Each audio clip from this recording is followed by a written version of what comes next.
Yo la nation, très heureux de vous retrouver pour ce podcast Super MC. Ça fait vraiment plaisir les retours que vous nous donnez sur les précédents, franchement c'est lourd.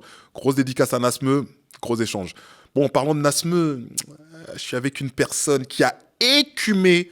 Quand je dis écumé, c'est franchement, je mesure mes mots, tous les open mic de France, je dis bien tous les open mic de France, il a performé toujours au haut niveau, première place, très souvent. Il porte son blast comme il se doit, ça nous vient du Framoisin, 932, Maïmen LDT. C'est comment Dandy, mon gars Dandy. Je suis trop content de t'avoir, frérot. Franchement, je suis trop content d'être là. J'ai vu plusieurs podcasts que tu as fait déjà qui sont sortis. J'ai grave apprécié le taf. C'était grave intéressant. Merci, les échanges que tu as eu avec tes invités. Si. Et d'être invité ici, moi, c'est un honneur. Nous, on se devait. Tu vois, je te mens pas que quand on a commencé à faire ça avec RMC, tu vois, on s'est dit, quand on a fait la liste des blasts, ton nom, il est arrivé direct. On a insisté, et ça y est, t'es là, donc c'est bon. Ça fait plaisir. Victoire. Victoire. Même victoire pour moi, en vrai, parce que, comme tu sais, on va en parler. Ouais, bien sûr. Mais comme j'habite plus ici, du coup, c'est compliqué au niveau timing, mais moi aussi, je voulais absolument participer. Cool. Donc, ça fait plaisir. Cool. Ton témoignage, il va être enrichissant parce que depuis qu'on a commencé cette série, tu vois, on est sous une certaine génération. Okay. Toi, tu représentes cette nouvelle génération qui est arrivée dans les années 2010, tu vois, qui est un tournant dans le rap français. Je parle même pas que d'open mic, en fait. Dans le rap français, il s'est passé quelque chose dans les années 2010 et tu as fait partie de cette histoire. Donc, LDT, c'est la tradition ici. Est-ce que tu peux nous expliquer comment tu as vécu ton premier open mic? Où c'était? Avec qui? Quand? C'était quoi cette première expérience? Ok. Alors, du coup, moi, je suis un artiste dionysien, comme tu l'as dit dans l'intro, 932 Framoisin. J'ai commencé à écrire, j'ai posé mes premiers textes, etc. en studio. Donc, tout se passait bien. Et j'ai eu très vite l'envie de monter sur scène. Étant de Saint-Denis, en vérité, à l'époque, à part le festival hip-hop à la ligne 13 avec Yaya, gros big up à lui d'ailleurs, et voilà, il n'y avait pas forcément beaucoup d'événements open mic, en tout cas hip-hop. Donc je me retrouvais à faire des soirées slam, des soirées poésie, pour performer. J'allais dans des open mic, c'était des jam sessions où tu avais des icos, tout ça, et moi je voulais juste rapper, donc je prenais le micro et je rappais. N'importe quel opportunité ou occasion était bonne pour moi de prendre le micro, tu vois, parce que c'est ça que je voulais le plus, en fait, c'était faire de la scène. Performer, vraiment. Performer, parce que, je me permets de répéter, mais tu as dit quelque chose en off qui était grave intéressant. Tu viens de la danse. Ouais, moi à la base, faut savoir que je suis tombé amoureux du hip-hop, j'avais 8 ans, 9 ans. Je regardais des cassettes de Michael Jackson et je voulais danser comme lui. Et ensuite, à la cantine, à l'école, il y avait une activité danse, donc je commençais à faire de la danse, et je suis vite tombé amoureux de ça. J'ai terminé en étant le poulain de Actuelle Force. Gabin Huissier, etc. Donc à ton jeune âge. Ouais, j'ai tourné une pub pour. Je me rappelle, je sais pas si tu te rappelles du podcast C'est quoi ton sport? Attends, ça me dit quelque chose. C'est quoi ton sport avec Ronald McDonald? Ouais. Et t'étais dans le spot? Ouais, j'ai participé avec lui, tout ça, je suis passé sur ça commence bien. En télé et tout. Et ouais, donc non, j'ai kiffé de fou. Break, break, beaucoup break, acrobatie, tout ça. Et ensuite, j'ai eu un peu moins le temps d'aller à la salle pour m'entraîner. Et du coup, je me suis mis à écrire. J'ai posé.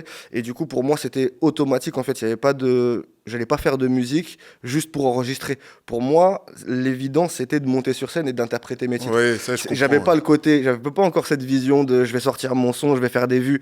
Non, moi, je voulais qu'on me voit en physique. Tu vois ce que je veux dire? Je voulais vraiment voir des gens. C'est pas moi, je voulais faire des vues, c'est que je voulais voir les gens.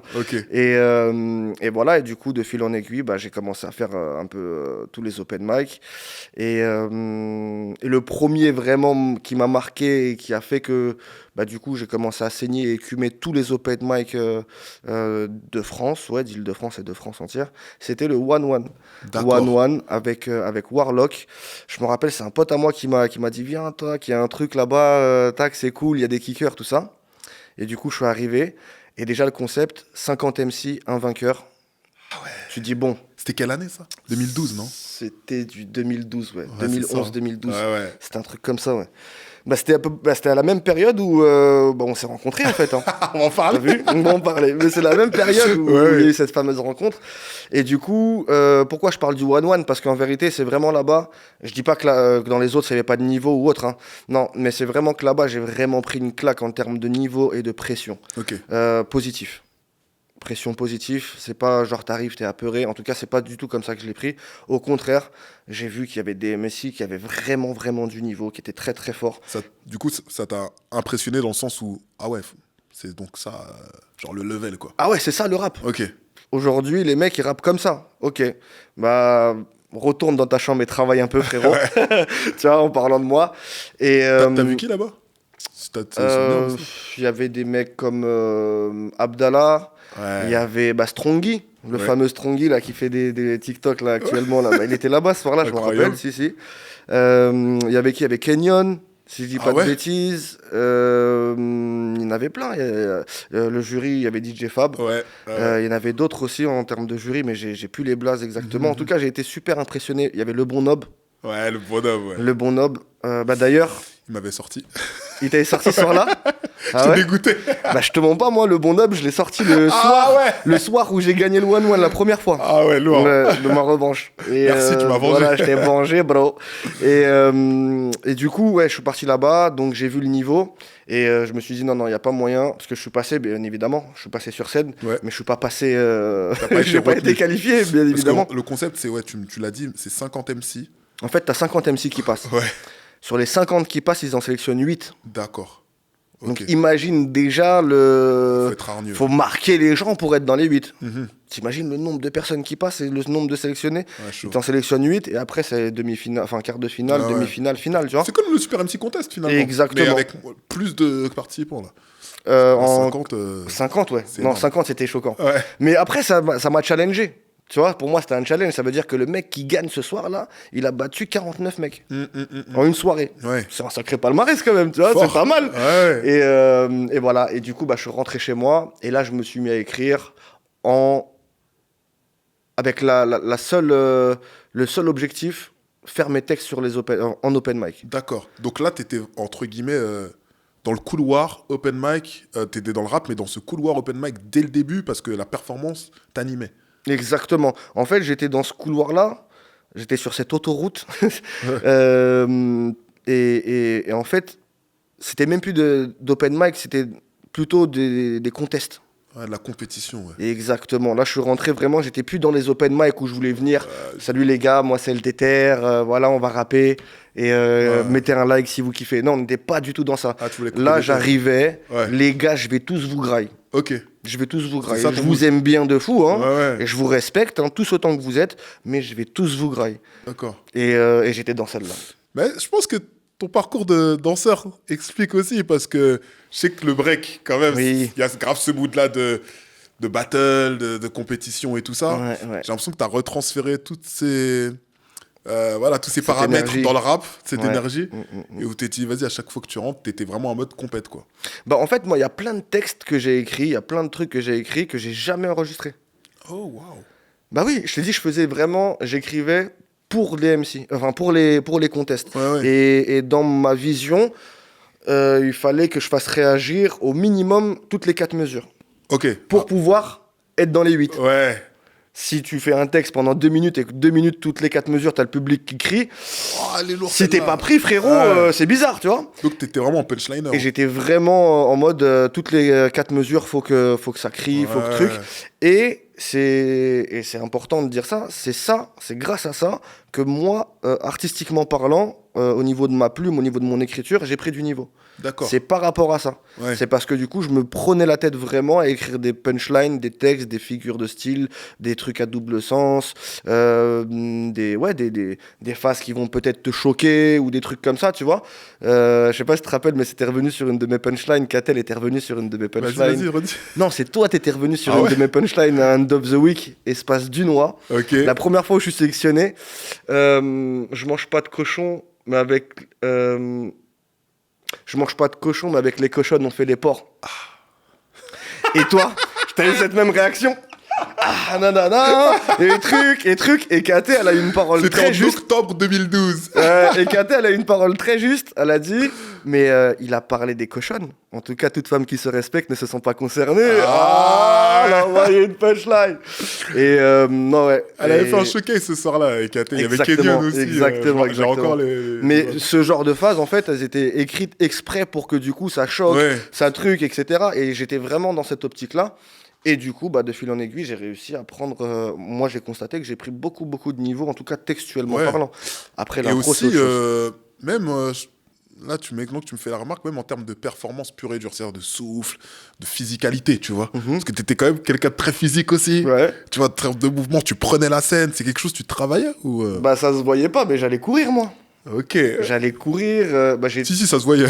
Ok, d'accord. Non, en fait, quand je dis que ça se voyait affûté, quoi. Quand je dis que ça se voyait pas, c'est parce que souvent, et ça aujourd'hui avec le recul, je trouve que c'est pas une bonne chose. Donc, je m'adresse à vous, la jeunesse. Boire de l'alcool et fumer n'est pas bon. On allait y venir. Je préfère le dire. Mais voilà, c'est bon, dans ce sens-là que je dis que ça se voyait pas forcément parce qu'à chaque fois que j'arrivais, j'avais ma bouteille de Jack, j'avais mon bloc, je roulais mes trucs et tout ça. Tu vois. Donc, quand tu me voyais comme ça. Tu te dis pas, lui, il va courir 9 km, il va s'entraîner, il va truc. Tu te dis pas ça. Après, quand même, moi, là, je te dis, avec du recul, on constatait quelqu'un qui était affûté. C'est-à-dire que ça se voit que tes textes, le delivery de tes textes méritait du souffle. Ça nécessitait une certaine forme physique, tu vois. Après, je savais pas que tu le travaillais. Tu vois, après, des fois, je courais, c'était pas voulu. Hein. Des fois, juste, je me faisais courser, en fait. Parce que t'avais ce truc-là aussi, et bon, je préfère te le dire, on se dit les choses aujourd'hui. Dis-moi tout. T'avais ce truc, tu vois, à l'époque où t'es arrivé en open mic, c'était très, je sais pas comment les autres vont le prendre, hein. C'était assez lisse, tu vois. Lisse. Il y avait un truc un peu lisse, tu vois, les open mic, où les gens, ils ont commencé à faire la différence entre la rue et le rap. C'était pas une mauvaise chose, c'était ni une mauvaise chose, ni une bonne chose, je m'explique. C'est-à-dire que ça y est, on commençait à faire le différentiel entre ça, on comprenait qu'un artiste était un artiste et que la rue, c'était la rue. Et toi, tu revenais avec ce truc un peu à l'ancienne de rue artiste, tu vois. Ouais. Et ça dénotait beaucoup dans les open mic, je trouve, et tu faisais ton originalité comme ça, tu vois. En fait, le truc, c'est que je faisais pas exprès du tout. Non, t'étais comme ça. En fait, je kiffais juste le peura. Comme je t'ai dit avant, fallait que j'arrive avec des textes qui t'éclatent et qui éclatent tout le monde. Et du coup, au fur et à mesure, je les avais, ces textes-là. Je gagnais 1, 2, 3 open mic. Tu l'as dit tout à l'heure, mais sans forcément me jeter des fleurs ou truc. En vérité, quand tu regardes bien, tous les concours que j'ai participé entre 2013 et 2016, j'ai toujours gagné. Ouais. Il n'y a aucun concours que j'ai perdu. La première défaite que j'ai eue en 2016, c'était ce fameux soir au Ready or Not avec Jossman, où j'ai pas forcément honte de ma performance artistique, mais plutôt du visuel que je dégageais ce soir-là. J'étais vraiment au summum et c'était pas joli à voir. En tout cas, moi, quand je le regarde, je suis pas forcément fier de ce passage-là. Après, pourquoi qu'est-ce qui... En fait, en soi, rapologiquement parlant, quand j'écoute le battle, ils vont être comme des fous, ou peut-être il va être comme un fou aussi, Jossman. Mais quand j'écoute le battle, rapologiquement parlant, à 90%, je le perds pas. Ok. Je dis pas que je le gagne. Oui. Je dis pas que je le gagne. Mais à 90%, je le perds pas. Pourquoi ? Parce que déjà, je rappe plus que lui. Je rappe plus longtemps que lui. Quand je rappe, je fais plus je le vanne plus. Et j'essaie de chercher plus d'angles. Ouais. Ce qui m'a pénalisé, et ça, je suis grave d'accord aujourd'hui avec le recul, et c'est grave normal, c'est ma posture. Ouais. Ma posture, et j'étais trop avancé. J'étais dans un état... d'alcool avancé plus. Ouais. Et moi, à ce moment-là, je le vois pas comme ça. Moi, à ce moment-là, c'est un événement de plus. Il y a eu un peu plus de temps d'attente. Donc, comme j'ai attendu plus, j'ai bu plus. T'as capté ou pas ? Et je le vois pas comme ça. Mais c'est pas forcément... J'en ai pas honte, hein. T'as vu, c'est pas quelque chose en mode... là, je l'assume totalement. J'ai aucun problème avec ça. D'ailleurs... Deuxième message. Monsieur Mouloud Achour, je réclame un droit de réponse. Tu as reçu Jossman et t'as montré ma tête en disant que tu clashes à Jossman qui clash un mec qui fait des pompes. Et merci à Jossman d'ailleurs qui t'a rappelé qui j'étais.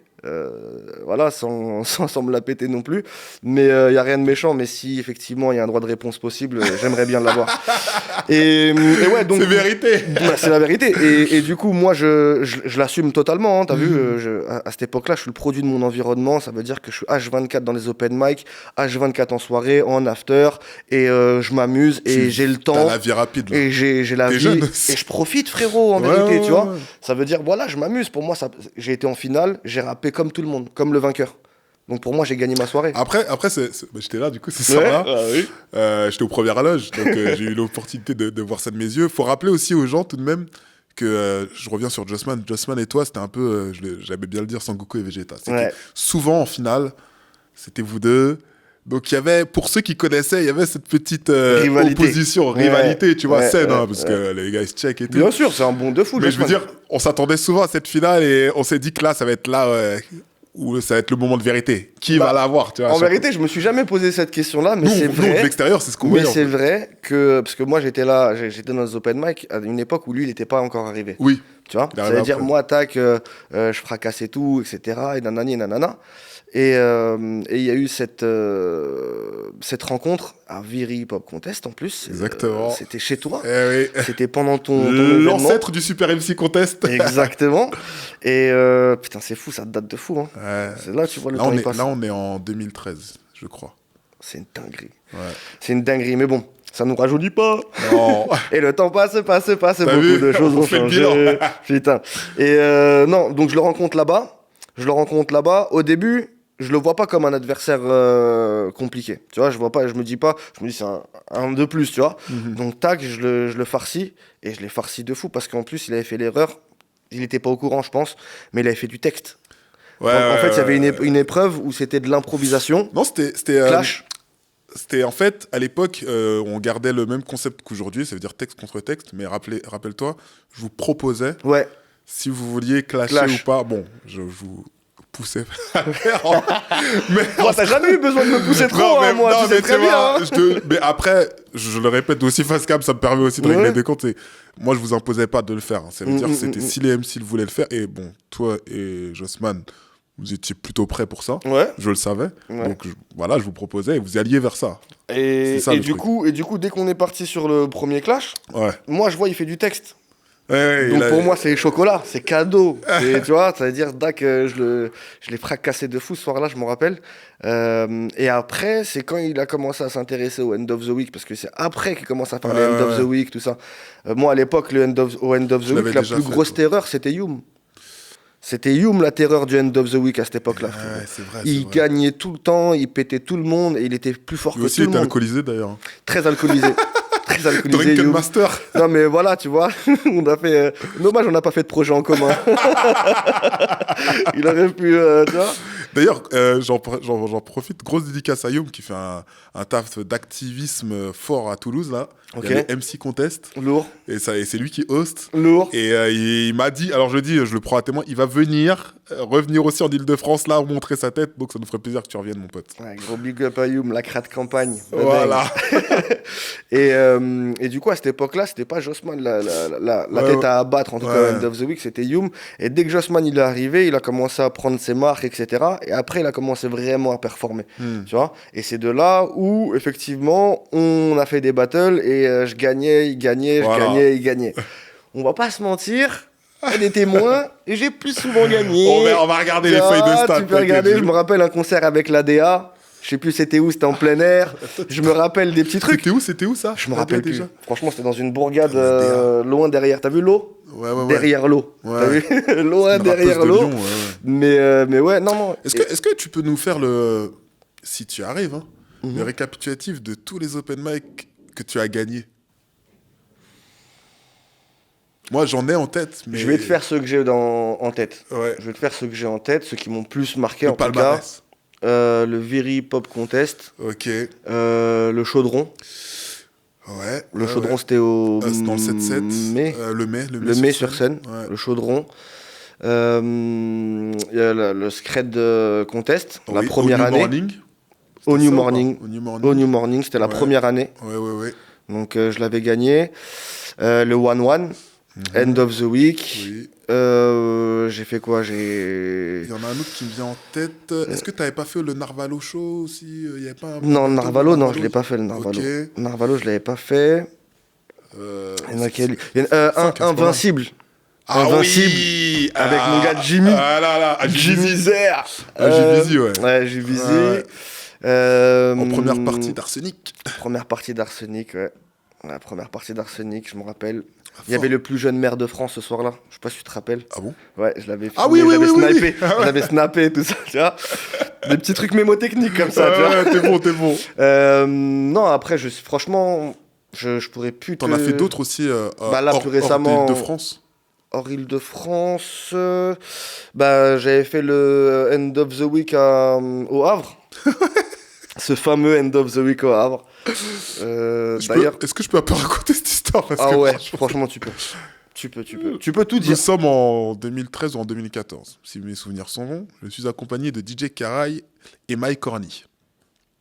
DJ Karay, donc DJ End of the Week, Mike Corny et moi en tant que host, on se dirige vers le Havre pour présenter cette partie. Nous sommes dans le train. Nous tombons nez à nez avec LDTR et son équipe. Non, c'était pas mon équipe. Alors, t'étais pas tout seul en tout cas. Si. Ah bon? Ah si. Alors ok, pardon. Enfin, j'ai commencé le trajet tout seul. D'accord, ok. Je suis venu vous voir, j'étais pas tout seul. T'étais tout seul, à ce moment-là, tu viens t'asseoir à côté de nous. Enfin, c'est super, tu viens aussi. Ouais, lourd, je viens participer à la compétition. On est archi contents. Il y a un gars de chez nous, il vient et tout, c'est lourd.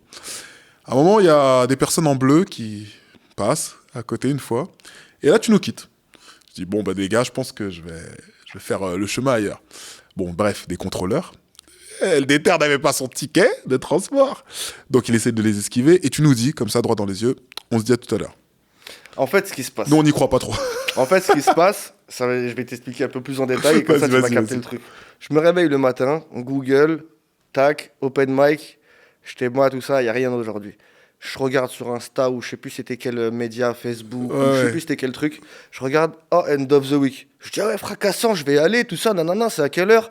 Hop, je vois l'heure, je me dis, fracassant. Je regarde l'adresse, je vois le Havre. Moi, j'étais déjà galvanisé dans le délire de je vais y aller, je vais rapper. T'as vu, ça m'avait fait plaisir qu'il y avait un truc. Donc je me suis dit, allez, on y va. C'est parti. Donc forcément, je regarde les trajets, je vois, il y a un train qui part de Saint-Lazare, je bombarde à Saint-Lazare, je rentre dans le train. Et je vous croise avant sur le quai. Ouais. Ça va les gars, tout, truc, End of the Week, ouais, je viens avec vous, enfin j'y vais, tout ça. On se voit là-bas, tout ça, ok. Moi, je savais que j'avais pas de ticket, donc je voulais pas vous mettre dans la merde. T'as capté ou pas? Je voulais pas un truc. T'es pas bon. Voilà. Donc je me mets sur le teco et je me dis ça va se passer comme d'habitude. Donc d'habitude, c'est quoi? Bonjour monsieur, ticket de train, j'ai pas de ticket, ok, une amende, c'est payé, vous avez de l'argent, c'est tant. Non monsieur, j'ai pas d'argent et j'ai pas ma pièce d'identité. Ok, d'accord, comment on fait vérification à la... Non, ça c'était d'habitude ce que je faisais. Ouais. Mais là, je me rappelle pour le coup, pour pas être dérangé, j'avais prévu de prendre ma pièce d'identité et de la donner. Okay. En mode, oui bonjour, j'ai pas de ticket, tenez monsieur, j'ai pas d'argent, mettez-moi une amende, je vous souhaite une bonne journée, bon travail. Okay. Capté ou pas? Ouais. Donc le monsieur très courtois, ok, d'accord, y a pas de souci, tac, il me met mon amende, tout. Et je l'assume, je l'encaisse cette amende en mode tranquille, tu vois, je la prends comme ça, y a pas de prise de tête. Exactement. Enfin, du budget éphémère. Comme ça, y a pas de prise de tête. Et du coup, je me dis c'est bon, j'ai pris mon amende, je suis tranquille. Donc là, je mets mes écouteurs, je suis tranquille. Et là, je vois une équipe de police. Donc police nationale, la ferroviaire, du coup, je pense, pour le coup. Bonjour monsieur, on va procéder à un contrôle d'identité. Bien sûr messieurs, avec plaisir. On va procéder à ce contrôle. Donc comme d'habitude, tac, très cordial, courtois, etc. Moi je suis pas, tu vois, je cherche pas la merde. Même à cette époque-là aussi, j'ai jamais été quelqu'un qui cherchait les problèmes, tu vois. J'ai connu beaucoup de problèmes, j'ai été dans beaucoup de problèmes, mais c'était pas moi à l'initiative. Ouais. T'as capté. Mais bon bref, donc là voilà, tac, très cordial. Et là ils me disent, monsieur, on va devoir vous ramener au commissariat parce que du coup, vous avez une fiche de recherche. Sauf que 3 semaines avant, j'ai été au commissariat, après un contrôle de police, dans mon quartier, à cause de cette même fiche de recherche. Donc quand je vais au commissariat dans mon quartier, enfin à Saint-Denis, on parle, et ils n'arrivent pas à trouver c'est quoi. Donc ils me disent, monsieur, bonne journée, au revoir. Et là, j'étais en train d'expliquer ça aux policiers. Et là, il me dit, non, on va devoir descendre. On va devoir descendre et vérifier au commissariat. Et en fait, je sais pas si tu te rappelles, c'était un train avec un changement. Oui. Et c'était Saint-Lazare-Rouen et Rouen-Le Havre. Ou je sais plus si c'était Rouen ou Caen plus, ou mais un truc comme ça. Mais il y avait une correspondance. Et en fait, entre Saint-Lazare et la destination, il y avait un arrêt dans le 7-7 ou dans le 9-1 ou dans le 7-8 ou je sais pas c'était où. T'as capté? Et en fait, eux, ils voulaient me faire descendre là. Et moi, j'avais déjà calculé en mode, si je descends là, c'est mort, c'est fini, je vais pas pouvoir reprendre un train pour aller là-bas à l'heure.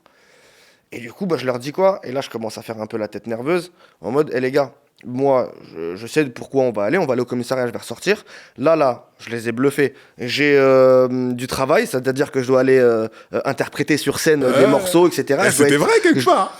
En fait, c'était vrai quelque part, mais moi, je leur ai dit que j'étais rémunéré, que c'était un contrat, que j'allais perdre du boulot, que tout ça. Bah oui, il faut essayer de... Normal. Tac, donc au final, je mets un peu de pression parce qu'ils voulaient me sortir. Donc je mets un peu de pression pour pas sortir à cet arrêt-là. Mais je leur ai dit, les gars, moi, si vous voulez, on sort à l'arrêt suivant, on sort, je vous accompagne. Ça, tu sais que sans tu vas avoir problème, ta correspondance. sans difficulté. Ouais. Mais là, on sort pas, c'est pas possible. Faites ce que vous voulez, on sort pas. Et du coup, ils ont été compréhensifs et on n'est pas sorti. Donc je sors à Rouen et avant de sortir, je viens vous voir. C'est là où je viens vous voir. Voilà. Les gars, j'ai un imprévu. Du coup, parce qu'ils étaient derrière moi. Ils sont là, vous étiez dans votre petite cabine fermée à 4, à 3 et trucs. Les gars, voilà, je reviens, j'ai un imprévu.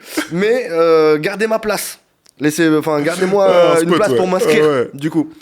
Et donc, ils me disent OK, mais je vais revenir, hein, c'est sûr. Et je me rappelle, vous étiez pas très convaincu par mon je vais revenir. Hein. On a fait OK, d'accord. Oui, d'accord. Mais ça va sinon, LDTR je rappelle. Ça va, y a rien de grave, LDTR Non, tranquille, il a une formalité. D'accord. Donc on va à Rouen. On descend à Rouen. En passant en sortant en fait à la gare, tu sais, t'as le panneau qui t'affiche les prochains trains. Moi, je regarde déjà le truc et je vois que le prochain, il est après l'ouverture du truc. Donc, je suis dégoûté de fou. Mince. Je me dis, putain, c'est mort, tout ça, je vais pas réussir à y aller. On va au commissariat. Comme je l'avais dit, il vérifie le truc. En une demi-heure, je suis sorti, tu vois, le truc. Et là, quand je sors, je me dis quoi? Je me dis, bon, deux solutions. Soit je vais à la gare pour rentrer sur Paris, ou soit nique sa mère, je la tente jusqu'au bout. On connaît déjà. Et qu'est-ce qu'on fait? Du coup, je sors du commissariat, je vais pas aller voler une voiture au truc, non. Je me dis, bon, l'autoroute, il est là. Là, il y a un feu rouge à côté de l'autoroute. Allez, on va faire comme dans les films. Ça passe, ça casse, ça casse. T'as fait du stop. J'ai levé mon doigt comme ça. Ah putain. Une voiture à passe. La première fois de ma vie, hein. Une voiture à passe. Il me regarde comme as, et genre, truc. Et moi, tu sais, dans ce moment-là, je me dis, mais je suis un fou, je fais quoi? Je regarde mon pouce. Mais tu le laisses quand même. Je regarde mon pouce, je me dis, mais je suis un fou, je fais quoi, tout ça? Et bon, le mec, il se casse, tout ça. Je me dis, ça, à mon avis, c'est mort. J'ai allez, vas-y, foutu pour foutu. On attend le dernier feu, et vas-y. Ouais. Je fais ça, et là, il y a une kangou qui s'arrête. Là, tu vas où, tout ça? Et je lui dis, je vais au Havre. Il m'a dit, bah vas-y, moi, j'avance vers Caen, ou je sais pas, en tout cas, il avançait vers quelque part, qu'elle allait m'arranger, tu vois, pour y aller. Et qui allait m'avancer en tout cas, quoi qu'il arrive, qu'elle allait m'avancer. Donc maintenant, tac, je fais mon truc, je monte dedans, on parle un peu, je lui explique, et je lui dis, on peut fumer dans ta voiture? Il me dit oui. Je lui dis, mais c'est pas des cigarettes, hein?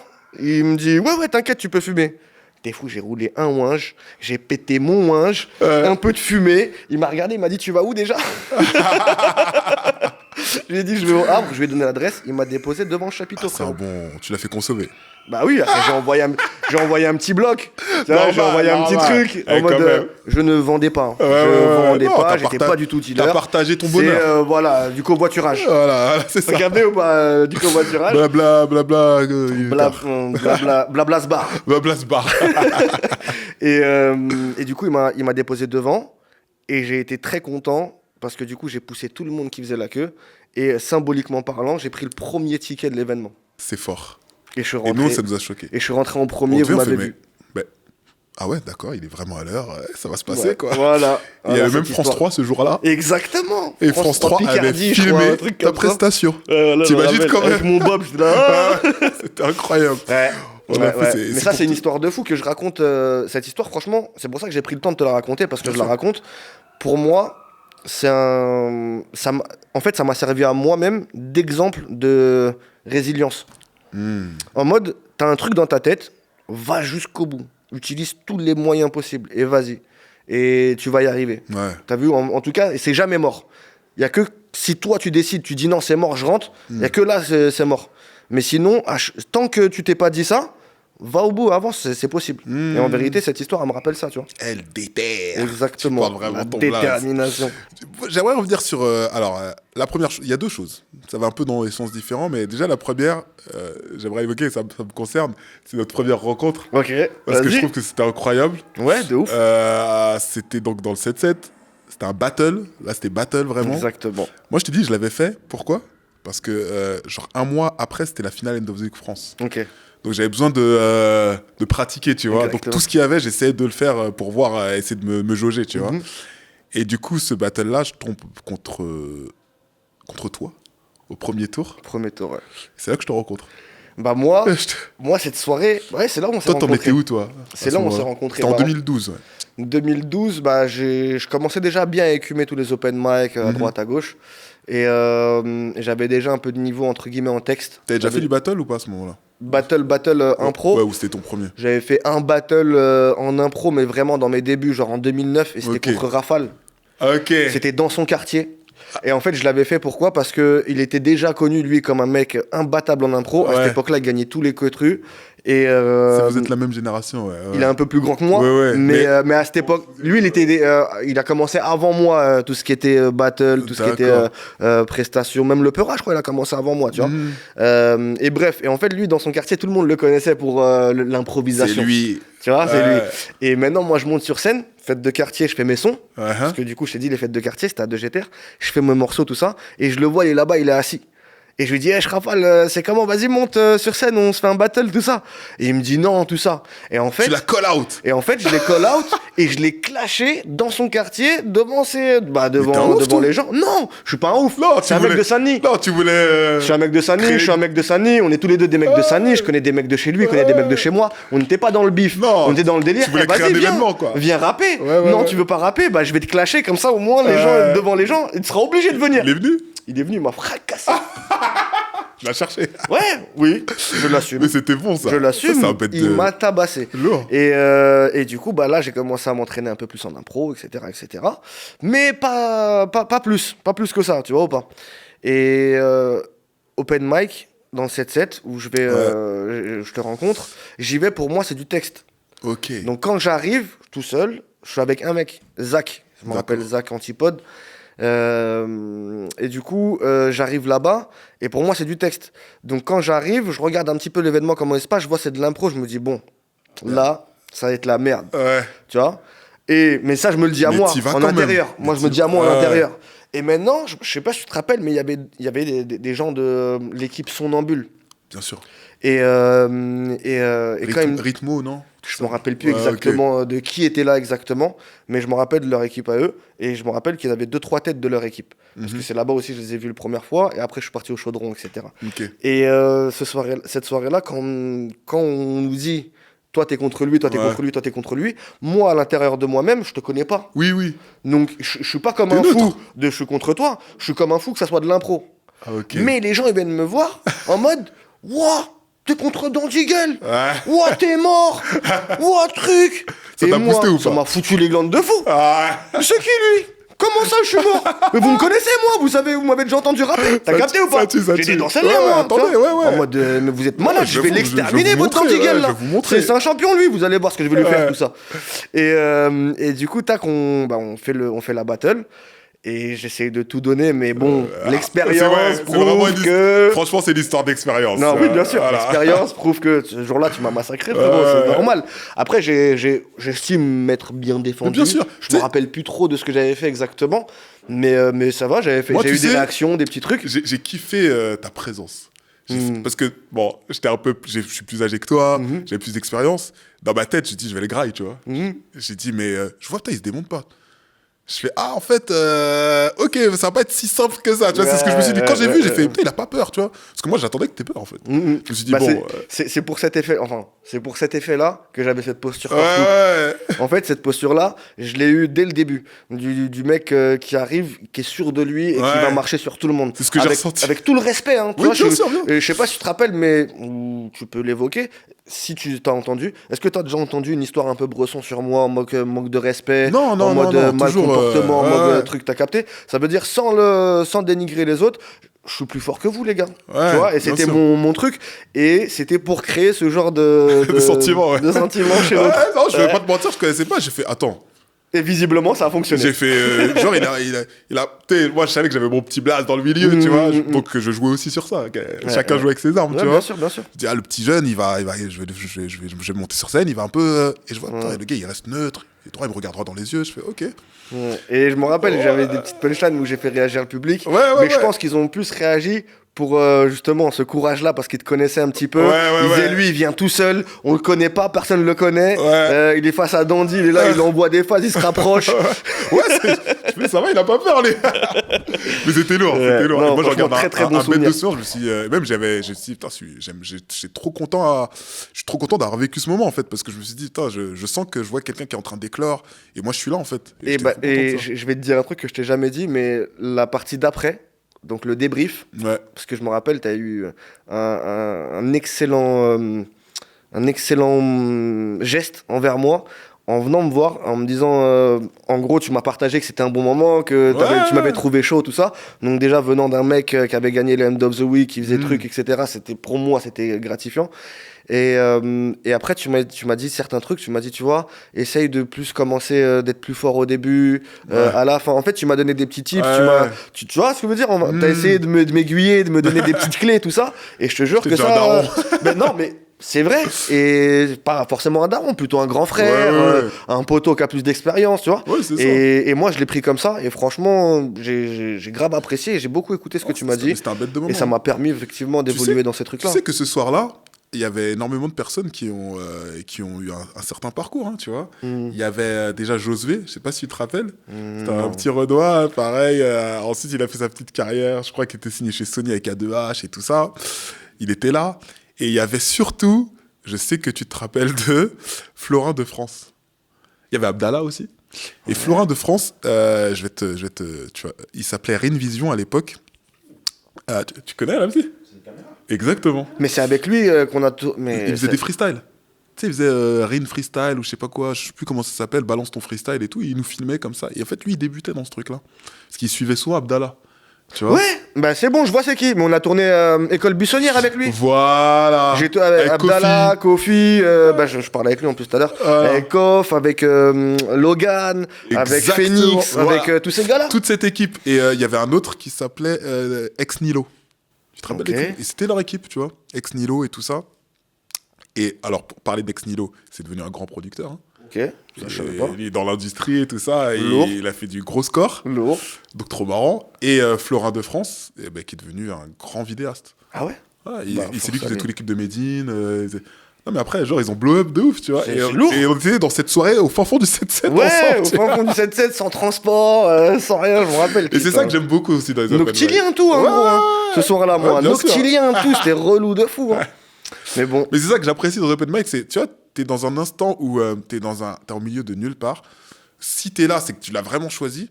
Et quand tu regardes les destins de chacun, tu te dis ça, c'est incroyable qu'on était dans cette salle-là à ce moment-là, tu vois. En fait, t'es au milieu de nulle part et tu peux être avec tout le monde. C'est ça qui est incroyable. Et tout le monde, dans le sens où aujourd'hui c'est personne, demain ça peut être le numéro 1 ou dans sa catégorie ou dans sa matière. Et c'est ça qui est cool. Après, ça relève plutôt de l'aspect humain, rencontre, échange, ouverture, tu vois, ce genre de choses. Mais ça m'a permis, le rap en tout cas m'a permis d'avoir tout ça. Okay. C'est ces open mic là qui Comme je t'ai dit, moi je vivais pour ça. Ça veut dire que je me levais le matin et pour moi il fallait que j'aille rapper. Ouais. Et en fait, au bout d'un moment, c'est moi qui cherchais des événements et au fur et à mesure, il y avait des événements qui me cherchaient. Ouais. Et je rythmais ma vie comme ça. Tu vois, je rythmais ma vie comme ça. Ça veut dire que les trois quarts des relations que j'ai aujourd'hui, que ce soit en termes d'amis, professionnels ou ce genre de choses, les trois quarts viennent de la musique. D'accord. De mon pote FLK, c'est mon frérot en gros, c'est mon frère jumeau. Vous voyez tout le temps ensemble. Tout le temps, ça fait 10-12 ans qu'on se connaît et qu'on est ensemble. Ouais. Et c'est parti de quoi? Ouais gros, t'es un mec du 9-3, ouais, et toi t'es un mec du 9-2, ouais, tu fais du rap, ouais, ok, bah viens on se fait un son. Ok, vas-y, on est parti. On a fait une séance studio, on s'est plus lâché, frérot. Ouais, grosse dédicace à FLK. Big up à FLK de fou. Wallah, c'est mon frère. Mais c'est pour te dire que voilà, la musique a rythmé ma vie. Et au final, maintenant, je vis avec les connaissances et le savoir que j'ai acquis. Là, tu as un business aujourd'hui relatif à ça, un petit peu, enfin, au merchandising, d'après ce que j'ai compris, ou pas du tout? Alors, en fait, c'est un business, je dirais pas que c'est par rapport à ça, parce qu'en fait, c'est totalement différent. D'accord. Mais ça peut servir au merch. Ouais. Du coup, j'ai ouvert ma petite boutique de personnalisation de vêtements. D'accord. Donc, tout ce qui est t-shirt, pull, ensemble, casquette, bonnet, enfin voilà, tous les accessoires possibles, on peut floquer dessus. Et en fait, actuellement, elle sert plus à faire des cadeaux. Okay. Genre la grand-mère, elle sait que son fils il aime bien un acteur ou un sportif ou truc, et elle va venir, elle va me faire elle peut lui faire via ta exactement. Ta boîte. Comment ça s'appelle ta boîte? Ça s'appelle Flock and Flow. Flock and Flow, on retient. Hein, exactement. Le lien en description sous la vidéo. Mais ça, je dirais à ton équipe d'envoyer ça. Nos problèmes. On fait comme dans Légende ou pas? Bah évidemment, mais là, c'est carré. Attends, on est là pour quand même. La petite bulle, les gars, abonnez-vous. Hein. Se promouvoir. RMC, t'as vu, on te charge là. C'est lui une grosse dédicace, c'est lui qui. Big up de fou. Ouais, pour le taf. Je voulais revenir aussi sur un point, parce qu'on n'a pas beaucoup évoqué, mais ta carrière musicale. Parce qu'on parle de tes performances et tout ça. Comment tu faisais le lien avec ce que tu faisais en open mic et ce que tu voulais produire sur disque? Parce qu'à un moment, tu as quand même enregistré des sons, tu les as publiés. C'est quoi ton rapport en fait à tout ça? Est-ce que tu as voulu le faire, tu n'as pas voulu le faire? Je ne sais pas vraiment finalement. Alors, pour te répondre, la vérité, c'est que moi, à la base, j'ai toujours été, en termes de musique, hyper productif. D'accord. T'as vu, ça veut dire que très tôt, quand je dis très tôt, c'est que j'ai commencé mon premier texte en 2008. En 2012, j'ai eu mon studio. Tu vois, okay. Donc 4 ans, 3 ans, 4 ans après, j'ai acheté tout mon matos et je m'enregistrais tout seul chez moi, tu vois. Et en fait, comme j'ai eu ce truc de hyper productivité, bah, moi, je me posais pas la question... on va sortir des morceaux, on va sortir ci, on va sortir ça, pour faire ça. D'accord. Moi, j'étais dans le délire de, bah, aujourd'hui, j'ai fait ce morceau, il est lourd, allez, viens, on le sort. D'accord. Tu vois, il n'y avait pas de... Spontané. Ouais, spontané. Ça veut dire que j'avais pas de stratégie marketing, j'avais pas de stratégie, je voulais pas aller quelque part. Moi, j'étais plutôt dans mon optique de je viens et je gagne tout ce que je peux gagner et je montre que je suis là. Et même, j'ai eu des histoires avec des orgas de contest parce qu'ils m'empêchaient de reparticiper. Ils partaient du principe qu'à partir du moment où tu gagnes, tu peux plus le faire. Ouais. Et moi, je leur disais, mais non, les gars, c'est complètement stupide ce que vous me dites. Ça veut dire quoi? Ça veut dire que s'il y a 1 an, j'ai gagné, aujourd'hui, bah, ça veut dire que je suis plus fort que tous ceux qu'il y a là. C'est pas vrai. Ouais. C'est un coup, un nouveau, il va venir, il va m'éclater. Et c'est à moi d'être à jour. Tu remets ta ceinture. Tu comprends ce que je veux dire ou pas? Moi, j'étais plutôt dans celle-là. Et bah, franchement, il n'y en a pas eu. Hein. J'ai pas réussi à reparticiper dans mes trucs. Ça veut dire, voilà. Et du coup, bah, je sortais mes textes. Vu que je pouvais plus participer à certains concours. D'accord. Bah, j'enregistrais mes textes et je les sortais. C'est presque, t'es en train de me dire que ton trop plein de concours t'a fait te focaliser sur ta musique. Bah ouais, parce que très vite... C'est vraiment le sens inverse de tout ce que j'ai entendu. Non, mais parce que très vite, j'ai eu cette étiquette qui est pour moi pas négatif, mais j'ai eu cette étiquette de rappeur d'open mic. Ouais. Tu vois, j'en suis très fier. Hein. Aujourd'hui, et je le dis face caméra, de ma génération, ramenez-moi un MC qui a mon palmarès. Et sans forcément me la péter au truc, mais c'est que moi, c'est factuel. Ouais. Je pense avoir gagné de ma génération, avoir gagné le plus de concours et avoir été le plus polyvalent que les 3/4. Donc ça, pour moi, c'est une fierté. Tu vois. Mais si demain, tu as une ambition de mainstream, de stream, d'évolution. De carrière musicale, quoi. Exactement. Bah, les gens ils vont juste te mettre dans cette rubrique, voilà, mec d'open mic. Mais toi, comme tu sembles me l'expliquer, t'avais pas forcément de visée de carrière ou si, je sais pas justement. Ça serait mentir que de dire que j'ai jamais voulu percer, que j'ai jamais voulu avancer, non, mais etc. Même sans parler de percer, hein, juste sortir un projet. Ah si, en fait je les sortais. Alors c'était pour une autre raison du coup, parce que du coup comme j'avais pas cette visibilité, j'étais pas ni à la radio, ni dans les Fnac, ni je sais pas où. Et à cette époque-là, c'était déjà, enfin, ça commençait à passer au bail de stream, mais il y avait encore beaucoup de physique, beaucoup de CD physiques, etc. Moi, je viens de Saint-Denis, l'équipe Ursa Major, gros big up à vous. Et de Spi, Babali, tac. Et c'est des mecs qui sont là, ils freestyle partout. Tu vois, ils ont une enceinte, ils freestylaient, et ils vendaient leurs scuds, et moi, je voyais le genre qu'ils faisaient. C'est une route. Je me dis, il y a du genre à apprendre. Et du coup, je me dis quoi à cette époque-là? Vu que je suis dans plein d'open mic et que la plupart je les gagne et qu'à chaque fois que je descends sur scène, les gens viennent me voir, ouah, trop fort, ouah, nanani, ouah, nanana, sans abuser, hein, tu vois, les gens mais j'étais là, j'en atteste. Je me dis, bon, on va peut-être essayer d'en tirer profit. Évidemment. Du coup, j'ai ouvert un dossier. Sur ce dossier-là, j'ai vu, il y avait 200-300 morceaux. J'ai écouté. J'en ai sélectionné 25. Quand même, 25, donc tu vois, j'ai essayé de réduire au max, mais voilà. J'ai sélectionné 25. J'ai trouvé le concept psychopathe, parce que du coup, il n'y avait pas de fil rouge. Donc c'est un peu le mec psychopathe, il va te parler de bonbons, après il va te parler d'une boulangerie, après il va te parler de garage, après il va te parler de je sais pas quoi. Là, t'étais dans une réflexion projet, là, du coup. Projet pour faire du bif, pour tirer profit de mes apparitions. De ce que t'es en train de faire. Bah oui, parce que c'est plus ça ta gamberge. C'est plus. Je vais te donner une punchline. Je capte. Je vais te donner une punchline de ma belle-mère qui m'a marqué, frérot. Et big up à elle. Vas-y. Belle-mère. C'est bien, tu fais du rap. Parce que c'est une portugaise. C'est bien, tu fais du rap. Attends, non, c'est raciste, faut pas faire ça. Tu fais. Après, j'habite au Portugal et je parle portugais, donc je peux me permettre. Vas-y, explique-nous. C'est bien, tu fais du rap. Tu gagnes ça. Mais tu ramènes que des t-shirts. Ça fait que. Des belles collections. Ça fait que du linge en plus à laver. C'est quand tu ramènes le flousse. Et là, ça. Et oui, et du coup, tu gamberges. C'est bien d'avoir la gloire, entre guillemets, le succès d'estime, que les gens ils apprécient ce que tu fais, etc. Mais au bout d'un moment. Qu'est-ce que t'en retires? À part des t-shirts qui sont bien, tu vois, c'est symbolique. Mais financièrement, gagner des concours, ça te fait pas gagner des sous. T'as capté?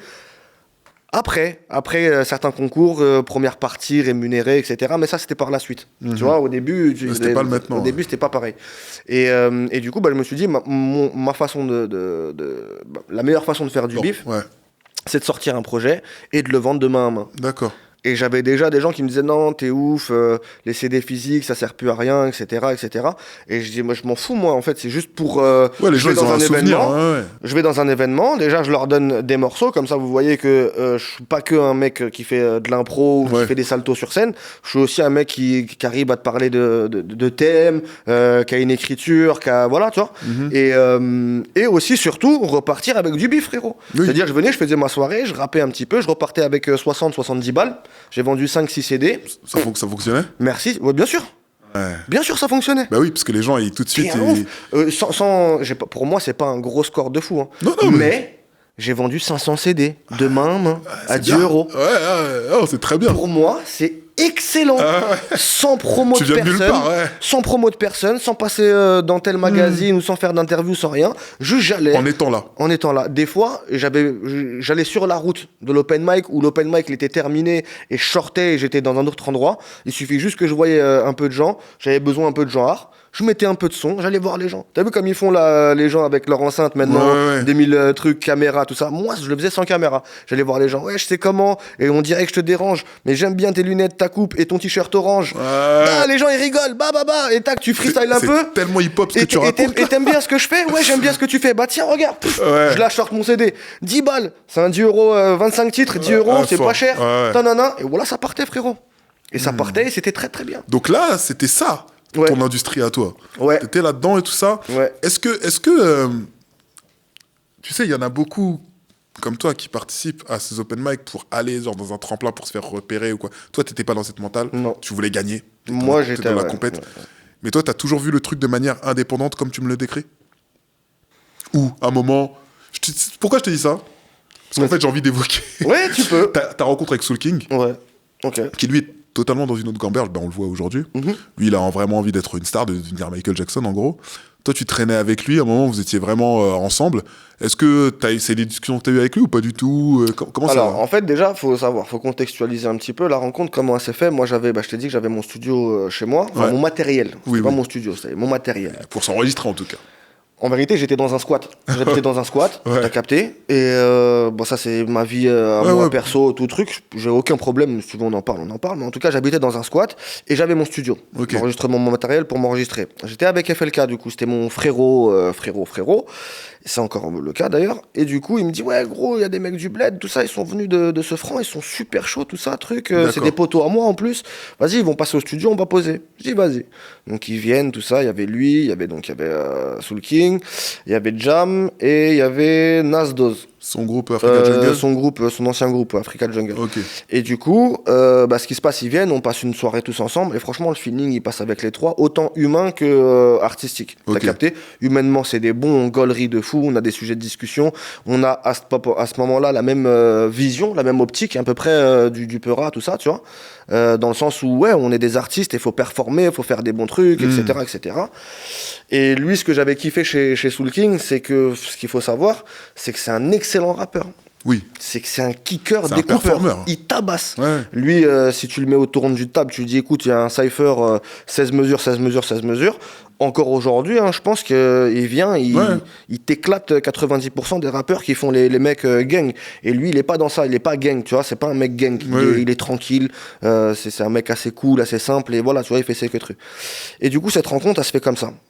Donc maintenant, petit à petit, il commence à venir avec moi aux open mic, il voit un petit peu ma vision des choses. C'est comme ça que je le rencontre. C'est à cette époque-là d'ailleurs que je sors mon CD. Ouais. Soul King, il a fait partie des personnes qui, moi, quand j'étais sur scène, il allait voir les gens, tenez, tac, c'est son CD, tout ça. Et je le remercie fort par rapport à ça. Marketing. Mais c'était comme ça dans mon équipe quand on venait s'il y avait le projet de quelqu'un, on le défendait tous. Je n'étais pas la tête de l'équipe ou lui la tête ou l'autre la tête. On était une équipe. Quand lui il était sur scène, moi je faisais sa promo, j'étais truc. Quand moi j'étais sur scène, il faisait ma promo, mes trucs. FLK pareil, on était ensemble. Et du coup, lui, il voyait déjà ma démarche d'hyperproductivité, mais sans forcément travailler le fond. C'est-à-dire qu'il y avait des sons que je sortais que je mixais pas, il y avait des clips que je faisais en 2 heures. Toi, tu as une caméra ? Tu sais faire des clips ? Non, tu sais pas faire des clips ? Vas-y, c'est pas grave, viens, on va mettre un son, tu vas me filmer et je vais te dire comment faire le montage. Et j'avais des clips comme ça qui sortaient. Pas forcément de la stratégie. Tu vois, et j'avais des clips comme ça qui sortaient. Moi, je partais du principe qu'à l'époque, à la base, les premiers rappeurs, les plus gros succès qu'on entendait des rappeurs Quinry, ils s'étaient enregistrés sur un micro qu'ils avaient mis sur un post CD, un post cassette, qu'ils avaient mis rec et play en même temps. La qualité, elle était éclatée, mais les gens, comme ils rappaient bien, ils ont kiffé et de fil en aiguille, c'est devenu, ça a mis un peu de truc. Quoi. Donc, te prends pas la tête, va pas leur sortir un produit tout neuf, sors-nous de la musique. Montre-nous ce que tu fais, tes tripes, ce que t'aimes bien faire, comment tu rappes, montre-nous tes skills. Moi, en tout cas, quand j'écoute un son, j'écoute pas est-ce que la reverb, elle était bien à cette bonne place, est-ce qu'il y a eu un bon cut. Non, je veux savoir ce que tu dis, le flow, le truc. Pour moi, c'était ça le plus important. Et lui, il était déjà dans une autre façon de penser parce qu'il était déjà dans les bails de stream. D'accord. Il me dit, t'as vu là ton CD, il avait une vision plus industrielle. Exactement. Et il avait raison. Enfin, il avait raison. Pour ce qu'il veut faire. Il avait ses raisons dans sa façon de penser à lui, dans le sens où toi, tu fais 25 titres et tu le vends 10 €, le CD en physique. Moi, je te fais un son. Et juste ce son, enfin, même toi, en parlant de moi, c'est-à-dire toi, LDTR, tu peux faire juste un son et bien le produire, bien le promotionner, bien le truc, il va générer 10 fois ou 100 fois la totalité de ce que tu as fait avec tes 25 titres. Donc, il y avait une certaine forme de logique, tu vois. Sauf que moi, j'étais pas du tout dans cette démarche-là. J'étais plus dans le délire de j'ai envie de m'exprimer, on me donne pas la parole parce que j'ai pas de visibilité, mais la visibilité, je vais la prendre et je vais la faire avec le peu de visibilité que j'ai. Si je sors un clip et que j'ai 1000 vues, ça fera 1000 personnes qui l'auront vu. C'est très bien. Si je sors un clip, j'ai 3 millions de vues, je sors un clip, j'ai 3 millions de vues. Tu vois, et d'ailleurs, c'est ce qui s'est passé, tu vois. J'ai sorti un clip Favelas avec les petites chez moi. Ah, il était lourd celui-là. Il était lourd, mais il n'était pas forcément représentatif de mon état d'esprit. C'est ce que j'allais dire. T'as capté ? Mais par contre, c'est marrant que tu viennes sur ce titre-là. Je t'en avais parlé, rappelle-toi. Ouais, mais on peut en discuter de ça aussi. Il est très bien produit, le titre. Le clip est très bien produit aussi. C'est pas forcément tes prestations de d'habitude que je voyais, mais je trouve que ça t'allait vraiment bien. Parce que je crois que... C'est une critique que je vais te faire, attention. Dis-moi. En fait, tu sais tout faire. Et comme je sais tout faire, je fais rien. Non, c'est pas ça que je veux dire. C'est tout faire, mais je pense que moi, je trouve que ton positionnement, il est pas assez marqué au final. Ouais, il est pas clair. Tu vois. Mais là, je parle que de stratégie, je parle même pas de musique en vrai. Non, en vérité, pour la petite histoire de ce son-là, moi j'étais en bracelet à cette époque-là. T'as vu? J'étais en bracelet électronique. Et les mecs de chez moi, d'ailleurs, qui ont évolué de fou, hein, t'as vu, Sega aujourd'hui, c'est un producteur. Il produit Culture. Ok. Le Culture là qui est en train de péter, Fit Franglish, Landy, etc. C'est un mec de chez moi. Mais ça m'étonne pas. Hein. C'est un bon gars. Et le mec, c'est son producteur, tu vois. Donc Sega, c'est son producteur. Donc là-dessus aussi, il a évolué, il a pété. Et il avait déjà une bonne vision. Ouais. Tu vois, il avait déjà une bonne vision, il avait déjà une très très bonne mentale à cette époque-là. Mais à cette époque-là, ils viennent me voir en mode, LDTR, t'es un peu plus grand que nous, ça fait longtemps que tu fais du rap. Vas-y, t'as vu, t'es le mec qui fait du rap dans le quartier. On va faire un son, vas-y. Viens, même pas, viens nous épauler. Viens, on collabore. Viens, on fait un morceau. Parce qu'ils avaient déjà leur queutru, ils étaient déjà indépendants. Ça fait penser à Doudou Masta 113, tu vois. T'as gamné. Donc ils viennent me voir, ils viennent me voir, ouais, truc, ça serait bien qu'on pose un morceau. Donc moi je dis ok, ils m'envoient l'instru, tout ça, tac, j'écris. On va au studio, on pose le morceau. Le morceau il se termine. Eux ils enchaînent sur un deuxième morceau. Et moi, avant de partir, parce que je devais me casser, avant de partir, j'entends l'instru, je dis, wow, c'est lourd ça. Ils disent, moi, je fais un freestyle. T'es fort là-dedans. Et les mecs, ils me disent, wow. Mais c'est ça qu'il faut que tu fasses en fait. L'autre morceau, il est bien, mais moi, je veux que tu poses sur celui-là, là. Je dis, ouais, mais les gars, je dois me vaisseau.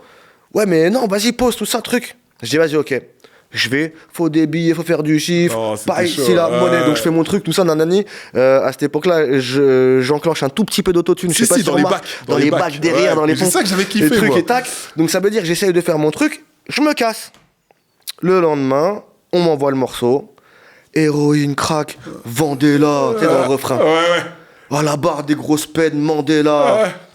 Et moi, je fais des têtes de fou parce que moi, à la base, j'ai toujours été dans mon délire de Kerry James, entre guillemets, le rap qui veut dire quelque chose. Tu vois, à cette époque-là, encore plus à cette époque-là que maintenant, tu vois. En mode, faut dire quelque chose, faut truc. Non, c'est pas bien, on incite les gens à ça. Et là, j'ai cette réflexion qui est très conne, mais qui au final a porté ses fruits. Je me dis, bon, écoute, le morceau, en fait, avec ce refrain-là, c'est sûr qu'il va faire du bruit. Dans le bien ou dans le mal. Mais ça va faire du bruit. Et du coup, si ça fait du bruit, ça peut être que bénéfique pour moi. T'as capté ou pas? Donc, je me dis, vas-y, nique sa mère, on va le laisser. Parce qu'à la base, moi, je t'ai dit, quand j'ai entendu ça, t'étais pas chaud. J'étais en mode, je les appelle, les gars, retirez mes voix. Moi, ça me correspond pas, le bail de trucs, tout ça. Le morceau, il était bien, j'aimais bien le morceau. Dans la forme, il tuait. Mais LDTR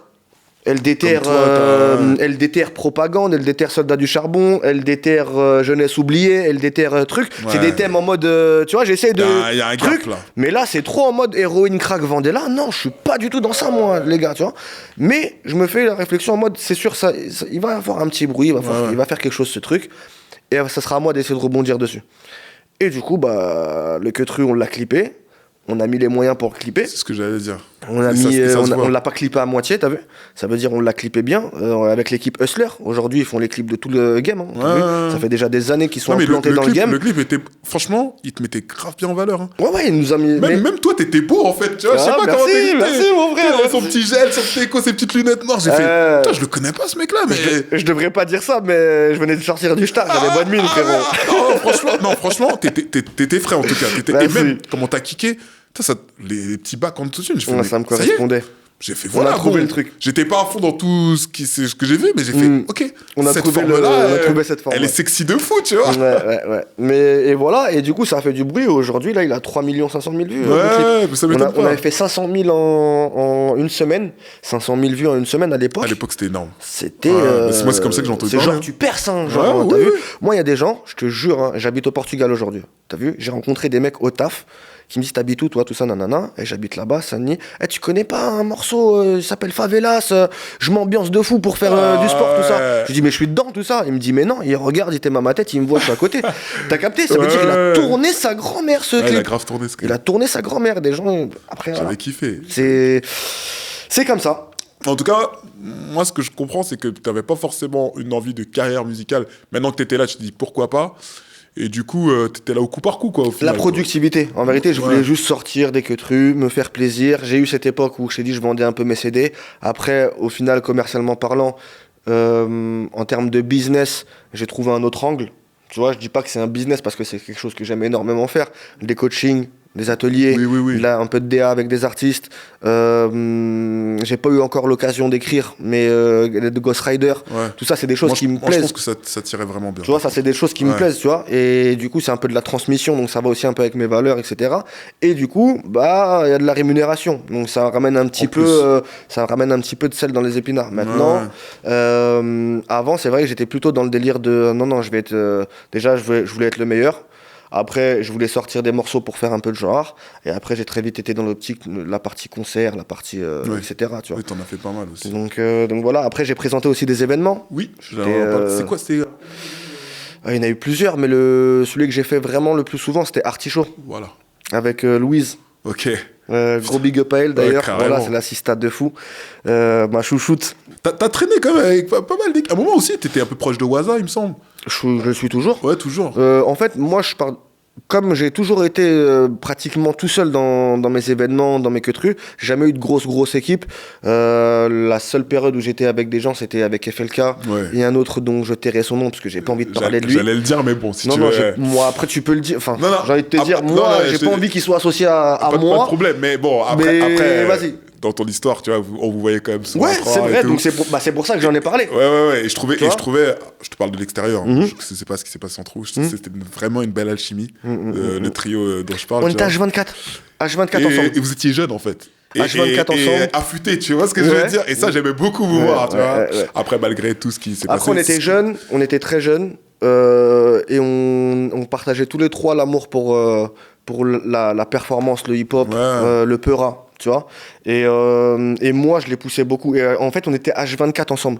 Ça qu'il faut savoir, c'est que dans ce squat, du coup il y avait je dormais avec mon pote FLK, t'as vu, on avait chacun une chambre, tout ça, donc il dormait avec nous, et le fameux troisième, il était aussi avec nous, donc c'était comme si c'était un peu comme la villa de Nasdaq, t'as vu, sauf c'était Peura, et on n'avait pas Snap. Ok. Mais c'est exactement ça, gros. L'autre, il dormait sur un matelas à côté d'un YZ. T'es au 6e étage, il y avait un YZ truc. Enfin voilà, il y a eu des anecdotes de ouf. Je trouve que FLK, tu vois, franchement, je sais pas comment il va le prendre, ce que je veux dire. Il a vraiment progressé à tes côtés.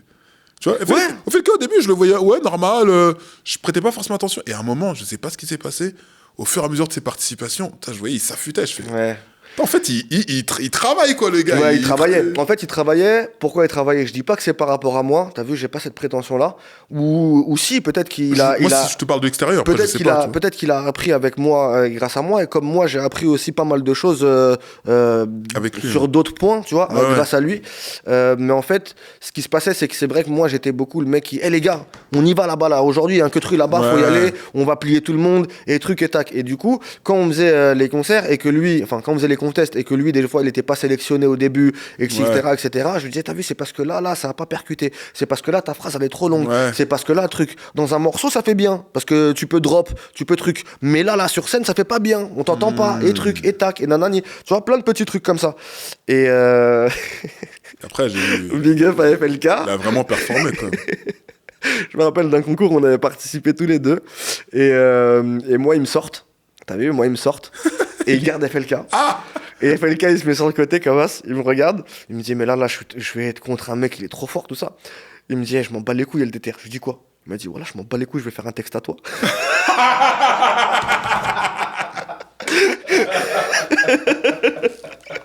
Et moi, je lui dis quoi, moi? Qu'est-ce que je lui dis, moi? Je l'ai pas bien arrivé. Qu'est-ce que moi, je lui dis, moi? Je lui dis, mais wallah, vas-y, fracassons. Je vais te baquer dans le public, t'inquiète. Solidaire. Et tac, il tombe contre. Tu sais, il tombe contre qui? Il tombe contre Kazari. Il tombe contre Kazari. Qui présente du coup maintenant des open mic. Maintenant, peut-être il les présente, mais à l'époque, du coup, tac, Kazari. Et c'est lui qui avait organisé le battle où on s'est rencontrés. Ok. Avec son équipe KF Club. Ok, bah tu vois, ça je savais pas. Ça je savais pas. Kazari, son ex-équipe, c'est devenu un gars de fou à moi après avec le temps des open mic, tout. Franchement, beaucoup d'amour sur lui. Un voilà. bon gars, vraiment. Gros big up, voilà. Et bref, et du coup, il me dit, je vais faire un texte à toi, tout ça. Je lui dis, bah vas-y, tout ça, je vais te baquer. Et moi, j'étais curieux. Je savais qu'il allait maîtriser le texte parce qu'en fait, comme je te dis, on est H24 ensemble. Oui, donc. Moi, je pouvais faire un texte à lui. T'as vu? Je pouvais rapper un texte à lui normal. Et du coup, il fait un texte à moi. Et wallah, il gagne.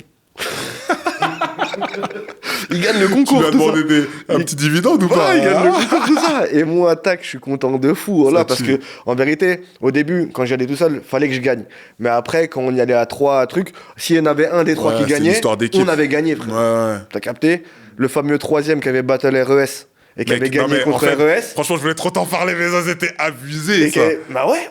Tu sais, c'était vraiment... je suis obligé d'en parler parce que battle de rap donc à Viry et tout, vous venez à votre équipe à 3. Ah, c'est là où je rencontre Dax, d'ailleurs. La première fois que je vois Dax, c'est là-bas. Et là, du coup, j'avais sélectionné genre 8 gens genre un peu connus dans ce truc-là. Donc, il y avait toi, Rafale, je sais plus, RES, et d'autres, Youm, et ouais, d'autres. Une petite sélection. Ouais. Et voilà, Dax, je crois, je sais plus. Koussé, et d'autres. Et 8 autres qui viennent pour s'inscrire sur place. Et du coup, il y a ton gars. Et il tombe contre RES. RES, nous, pour nous, c'est lui qui va aller au bout, tu vois. Ouais. C'était le lendemain de Rap Contenders. Donc normalement, il est en feu. Et ton gars le sort. Premier tour. Personne n'a compris, en fait. On s'est dit, attends. C'est qui, lui, en fait? Comment il sort RES au premier tour? C'est pas normal, tu vois. Il y avait un bug dans la machine, tu vois. On a fait Thémas qui nous ramène à LDTR. Hein. Moi, je vais pas te mentir. Je vais, malgré ce qui s'est passé, malgré le somme que j'ai contre lui pour nos histoires perso, je remets pas en doute le fait que c'était un bon rappeur. Non, il était fort. Non, franchement, c'était un MC excellent. Ouais. Et à cette époque-là, son impro, c'était pas le fort. Hein. C'était pas son fort. Ah ouais? Ouais. Et c'était pas son fort. RES. Sauf que il avait déjà côtoyé quelques artistes performants très forts en impro, notamment des mecs comme Blacko. Ok. Donc il était déjà dans cette matrice-là. Dans la bonne école. Et H24 avec LDTR. D'accord. H24, donc en impro, en truc, en texte. Et avec nous, on s'enregistrait, on allait dans la cabine, mettait play, et on rappait en impro pendant 10-20 minutes. Ok. Et ça tournait, et on enregistrait. Et on regardait, là c'est pas bon, là c'est bon, là c'est truc. Et on recontinue, Et du coup, en faisant ça, en impro, tu sais très bien que t'as des schémas, t'as une gymnastique cérébrale qui fait que tu vas être plus à l'aise. C'est ça. T'as capté? Et chacun a ses méthodes. Tu vois, un mec comme RES, il a une méthodologie, mais comme toi, t'as ta méthodologie, j'ai la mienne. Un mec comme Eliem, il a sa méthodologie. Ouais. T'as capté ce que je veux dire ou pas? Clairement. Mais du coup, ça, on l'a travaillé, et au bout d'un moment, on le travaillait H24. On a travaillé H24, c'est pour ça que quand on arrivait dans un contest, frérot, c'était le premier tour, mais vu que c'était loin et qu'on y allait en voiture ou en RER, on a mis 1h30, 2h, ça faisait 2h30 et déjà qu'on rappait nous. Ouais. Je sais pas si tu comprends ce que je veux dire, en impro. T'es déjà chaud. On est déjà là, nous, ça y est, c'est une prod de plus, un mec de plus, on y va. Tu vois? Ça s'est vu. Hein. Et voilà. Ah, c'était surprenant. Et d'ailleurs, on parle beaucoup d'impro depuis tout à l'heure, mais t'as un peu moins que là-dedans, mais t'as quand même fait une sortie, ça m'a étonné, au Rap Contenders. Ok, ouais. Ça y est, on n'est plus dans l'impro, on est dans le texte pur et dur, prestation. Bon, comme tu as déjà fait plusieurs fois avant, hein, parce que voilà, c'est ça le rap aussi. Qu'est-ce qui t'amène là, en fait? C'est un nouveau défi que tu vois? Comment tu arrives là? En fait, ce qui se passe, gros big up à Bad Sam, Stunner. Ça, c'est la famille aussi, franchement. Donc, en fait, ce qui se passe, c'est quoi? C'est que moi, à l'époque où je plie tout, One M of the Week, tout ça, il y a des gens qui viennent te voir. Bien sûr. Il y a forcément des mecs du RC. Oui. T'as capté? Et Stunner, moi, je le rencontre super rapidement. C'est ça ma question. Pourquoi le gap de temps, en fait? Je vais t'expliquer. Vas-y. Je vais t'expliquer. Et je vais être aussi transparent que je le suis avec tout le monde, en fait. Ce qui se passe, c'est que moi, quand Rap Contender, ça sort, je déteste. Ok. Je déteste de ouf. T'as vu? Je fais la part des... Alors, pourquoi? Ta mère, ton père, ta mère, je coupe la tête, truc. Ça va trop loin. Ta grand-mère et truc. Frérot, moi, je viens d'un endroit où moi, personnellement, quand on me dit ça, je te saute dessus. Ouais. Tu fais 2 mètres, t'es policier, t'es gendarme, tu m'insultes ma mère, je te saute dessus. Ouais, bien sûr. Et donc moi, je suis dans ces codes-là. D'accord. T'as vu? Donc quand j'entends ça, moi, ça me repousse directement. Bien sûr. Je me dis, limite, ils sont en train de salir, notre pouvoir de rap. Ouais. T'as capté ou pas? Ils sont en train de salir le bail. Donc moi, je suis pas trop pour. Quand je le rencontre, je vois que c'est un mec cool, tout ça, Stunner. Bad Sam aussi, donc c'est des mecs cool, le feeling il passe, et je leur dis tout de suite. Je leur dis, les gars, franchement, moi, votre truc là d'insulter les mères, tout ça, truc. Et eux, ils me disent, non, mais tu comprends pas, en fait, nous, on veut que tu participes. Et moi, je leur fais comprendre que, t'as vu, je vais jamais participer à votre truc. Okay. Parce que j'ai pas envie d'aller en prison. Et là, le mec, cette année, il me dit, mais pourquoi tout ça? Je lui dis, t'as vu, gros, moi, quelqu'un, il m'insulte ma mère. Je lui saute dessus, frérot. Je le plante. Si j'ai une bouteille, je lui casse la bouteille sur le crâne. Okay. Si je faut, je l'extermine, frérot. C'est mon but. C'est bien ma raison de vivre. Tu comprends ou pas? Et que je vois que des gens, ils s'insultent leur mère devant le public et qu'ils rigolent. Et qu'à la fin, ils se checkent. Ouais, il a bien rappé. Il vient de t'insulter ta mère pendant 3 couplets, fils de... Je sais pas si tu comprends ce que je veux dire. Donc moi, c'était pas du tout mon délire. Et donc, on le fait une fois. Enfin, ils viennent me voir une première fois, une deuxième fois, une troisième fois. Et je crois qu'ils ont arrêté de venir me voir le soir où il y a eu le Barbès Rap Battle, organisé par DJ RH. T'étais speaker, je crois. Ouais. Speaker. Non, alors attends. C'est moi qui présentais ce truc-là, mais c'est le seul soir où je pouvais pas. Ok. Et je crois que c'était Nasme, le speaker. Je suis pas sûr. Hein, non, je crois pas que c'était En tout cas, Nasme. c'était pas moi ce soir-là, parce que RH m'a appelé le soir même, par contre. Ouais, ok. Oh. Écoute, c'est que mais je sais ce qui. C'est juste qu'il voulait te parler, hein, je pense. Non, en gros, ce qui se passe, c'est que Barbès Battle, je fais la première édition, donc la toute première, je la remporte. Voilà. Tac. La deuxième, j'y vais, et c'est là où. Non, la deuxième, j'y vais. Je la remporte une deuxième fois. Ouais, j'étais là. Donc j'ai remis mon titre en jeu et j'ai remporté le deuxième fois. Et la troisième, donc je reviens, t'étais pas là. Je remets mon titre en jeu, on battle, et là t'as un MC, je citerai pas son nom parce que voilà, que j'apprécie aujourd'hui, on s'apprécie, j'ai aucun problème avec lui. Je sais, mais pour pas faire le mec, ouais, non, mais vous êtes revus, je on sais, s'est revus, on a refait des choses ensemble, voilà. voilà, mais pour pas dénigrer à son image, je préfère pas dire son blaze. Et du coup, on se connaissait déjà un petit peu avant, on rentre dans le battle, ouais, le déter, je te mets par terre, nique ta mère. Boum, j'envoie un KO. Donc patate, lui il tombe. Et là, je vois que les gens ils sont pas contents. Genre, ils sont déçus de ma réaction. Ouais. Et moi, je commence à m'énerver sur les gens qui sont déçus de ma réaction. Ça veut dire que vous laissez m'insulter ma mère, vous faites du bruit. Ouais. Mais quand je lui mets un KO, vous dites, ouh, je sais pas quoi. Bah, niquez vos mères alors. Ok. Voilà, niquez vos mères. Et je suis très content de lui avoir mis son KO. Ouais. Et parce que pour moi, c'était comme ça, frère. Ouais, bien sûr. Après, ça, je te parle humainement. Avec le recul, aujourd'hui, artistiquement parlant, je me suis mis une balle dans le pied.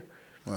Qui va bosser avec un mec comme ça? Moi, aujourd'hui, je suis producteur ou je suis truc, je vois ça, le mec, même s'il a du talent, je le calcule pas. C'est ce que RH m'a dit. T'as capté ou pas? C'est des problèmes. Parce qu'en fait, quand t'es allé à ce battle, RH, il me demandait, attends, faut faire qui? Je dis, faut ramener le terre, il a gagné 2 fois et tout ça, nanana. Il fait, ok.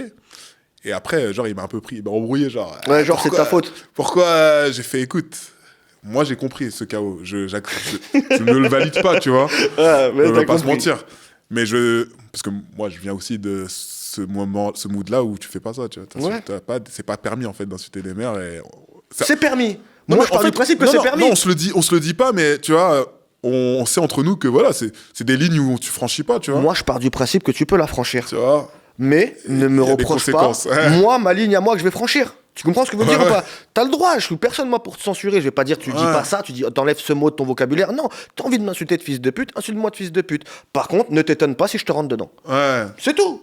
Tu vois, je t'interdis rire, moi. Conséquence. Tu vois, maintenant, si tu veux pas que je te rentre dedans, m'insulte pas. Ou en tout cas, si tu veux, si tu m'insultes, sache que je vais te rentrer dedans. Ouais.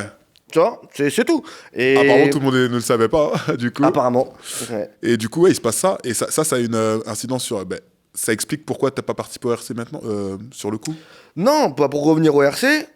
Du coup, là, ils arrêtent de venir vers moi. Du coup. Parce que là, t'as prouvé que... T'as capté ou pas? Parce que tu leur as dit. Là, c'est plus des paroles, c'est la vérité. Ouais, tu vois. ouais.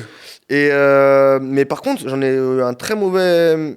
Je le raconte comme ça, j'en suis pas du tout fier. Parce que bien sûr. j'en ai eu une très mauvaise expérience de cette soirée-là. Et au final, ça m'a limité dans le sens où je me suis interdit après de faire des battles. En impro. Ouais, tu ne le faisais plus après. J'ai plus fait. Et le seul battle que j'ai refait après en impro, c'était les Red Bull Dernier Mot.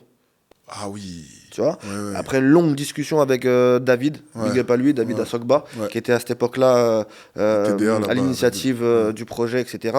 Et du coup, il a beaucoup parlé avec Malou m'a beaucoup parlé, etc. pour que je participe. Malou, ta manageuse de l'époque. Malou, ma manageuse de l'époque, attachée de presse manageuse. Spécifié. Gros big up à elle, Maza, Laza. Et, qui m'a beaucoup aidé te concernant, je te le dis. Ouais, j'imagine. Je suis passé par elle souvent pour qui m'a beaucoup aidé moi dans mon parcours artistique et même des fois fois dans la vie perso, hein, tu vois, parce que on a créé une relation maintenant humaine qui est toujours bien forte, intentionnée. Hein, bien sûr. Malou, c'est de la bombe. Et pour le coup, les Rap Contenders, donc, ils ont lâché l'affaire un petit peu. À l'événement des RC 10 ans, juste avant des RC 10 ans, t'as Batsam qui rentre un peu dans ma tête. Ouais, fais-le. Je lui dis non, c'est mort. Et je me rappelle, je lui ai toujours dit, le jour où tu me verras sur scène de la Rap Contenders, si tu me vois un jour sur scène des RC, dis-toi que j'ai quelque chose sur moi. Ok. Et c'est véridique, hein. T'as vu, je le dis comme ça en off. C'est véridique. J'ai pas d'arme à feu, rien, mais j'avais de quoi me défendre. Ok. Voilà, j'étais prêt. Et je lui ai dit, hein, Batsam et Stoner, ils le savent. Et du coup, tu l'as fait? Et j'ai fait les. Comment ça s'est passé? Comment ça s'est passé? J'en conclus que. Comment ça s'est passé? Ouais, j'en conclus que j'étais armé. Mais comment ça s'est. Il me dit ça dans un calme. Ouais, mais ça, J'adore. Il y a pas de mal à ça. Comment ça se passe? Donc il me parle, je lui dis que je suis pas trop chaud. En tout cas, si je le fais, sache que ça peut partir en couille. Il me dit mais non, tu verras tout ça. Déjà, avant de vouloir le faire, viens au RC 10 ans, prends la température. Et en fait, c'est là où il m'a piégé. T'as kiffé. J'arrive. Ça t'a piqué. Je vois les mecs qui se clashent. Et je me dis, non, en fait, c'est lourd. Ton syndrome de compétition. En fait, c'est lourd. Ouais. Déjà, j'étais un peu plus. J'avais plus cette vision de Rap Contender, c'est de la merde, truc, parce qu'il y avait des mecs comme Aladoum, des mecs qui faisaient des battles sans insulter les darons, etc. Et qui étaient pertinents, qui étaient lourds. Donc, déjà, j'avais cassé ce côté, c'est de la merde, etc. Ouais. C'est que ça. Mais j'avais vu par exemple le battle de Youm, à un moment il fait un battle à Bordeaux contre un mec, il est interdit de parler des mamans, et le mec en face, je crois, il fait que des allusions à la mer, l'océan et sa mère. Je lui dis, mais t'as vu, en vérité, même si tu imposes tes règles, le mec devant, tu sais pas c'est qui, il peut essayer de te faire une chouchouka, mais même comme ça, moi, je te trouve frérot, moi, je te rentre dedans, gros. Et bref, donc, je vois les RC 10 ans, je kiffe de fou. Et je me dis, non, faut vraiment pas que je le fasse quand même, On sait jamais, je veux pas m'envoyer en galère. T'as vu, j'ai grandi, truc, là, je veux pas m'envoyer en galère. Et là, il rentre dans la tête de FLK. Ah, l'enfoiré. Il rentre dans la tête de FLK. C'est pas toi, ça passera sur le côté. Et maintenant, FLK, il m'appelle. Ouais, le déterre, faut que tu le fasses. Tu te rends pas compte, c'est un peu la consécration de tous les open mic. Parce que les gens, en fait, ils ont pas cette vision-là. Tu vois, les gens de l'extérieur, pour eux, les RC, c'est la consécration, c'est le côté stream. C'est ça. Tu fais les RC, t'es vu, t'as percé. Ouais. Tu vois, par rapport aux open mic. Tu vois, tu peux faire 1 milliard d'open mic, c'est bien. Mais si tu fais les RC, c'est un peu la consécration de tous tes open mic. Moi, je le vois pas du tout comme ça. Non, mais je comprends qu'il voit ça comme ça. Mais il était dans cet argumentaire, etc., etc. Et en gros, voilà, donc il me convainc. Et Batsam, il me dit, en plus, on t'a trouvé un mec, il est assez cool, il est dans un bon truc, il est un peu comme toi, tout ça, tu vois, au niveau des valeurs, tout ça, truc. Yessouf. Ouais. Grand big up à lui. Ouais. C'est aujourd'hui, on n'a pas cette relation dont on se voit tous les jours, on se parle tous les jours, mais tous les échanges qu'on a, c'est des échanges fraternels. C'est un bon de fou, je le kiffe de fou. Vous êtes dans le même mood, en tout cas. Tu vois, on a passé des restos ensemble après. Okay. On s'est pété à Saint-Denis, il travaillait à Saint-Denis, tac, je suis parti le voir. On s'est posé ensemble, tout. C'est mon gars. Okay. Je le connais pas, mais il a l'air très cool. Il est très cool. C'est un bon gars, lui, de ouf. Enfin, c'est un bon gars de fou. Et tout ça pour dire, donc je tombe sur lui et le battle il se passe. Et moi je le prends comment? En vérité je me dis bon allez, c'est un nouvel exercice. C'est un autre truc. Est-ce que parce que je suis fort en rap, je vais être fort en Rap Contender? Ouais, oui, c'est différent. Tu vois? Et du coup j'arrive sur les RC avec une vision très rap. Trop rap. Ok. Moi je le vois comme ça. C'est ce que toi tu estimes? Ouais. Avec le recul, c'est comme ça que je le vois. D'accord. Mais encore une fois, fier bien passé. Fier de mes 2 passages. C'est étonnant que tu me dis ça. Moi, je trouve que c'est très bien passé, tu vois. Au contraire. Alors, ouais, ça s'est bien passé dans l'ensemble. Je te parle en termes public. Je trouve que, alors, tu sais, la question que tu poses, est-ce qu'il va essayer à réussir à s'adapter au format? Et je fais, ah ben non, en fait, ça va, tu vois. Ouais. Ça a pu être mieux pour toi? Ouais, en fait, moi, j'ai kiffé mes prestats parce que c'était moi. Ok. Tu vois, c'est moi-même. Donc, moi, quand je mets play sur mes battles, donc j'en ai fait un contre Yessouf et un contre Marty. Quand je me play sur mes battles, je reconnais le LDTR que tu vois en open mic. Je reconnais le LDTR qui est dans la vie aussi, tu vois. C'est-à-dire que j'aime bien. Mais je me suis rendu compte que c'est pas forcément un exercice de rap, les Rap Contenders. Et c'est pas dénigrer les RC, hein. Au contraire. Qu'est-ce que tu veux dire par là? Bah, c'est plutôt un exercice de stand-up, en fait. Un humoriste qui sait faire une prestation, 5-10 minutes, qui sait gérer un public, tenir un public pendant 5-10 minutes, il a toutes ses chances au Rap Contender. Ok. Yessouf, c'est l'exemple type. Je dis pas que c'est un humoriste, mais Yessouf lui-même, il se considère pas, en tout cas à l'époque que je l'ai clashé, il se considérait pas comme artiste rap. C'est un mec qui a fait du rap.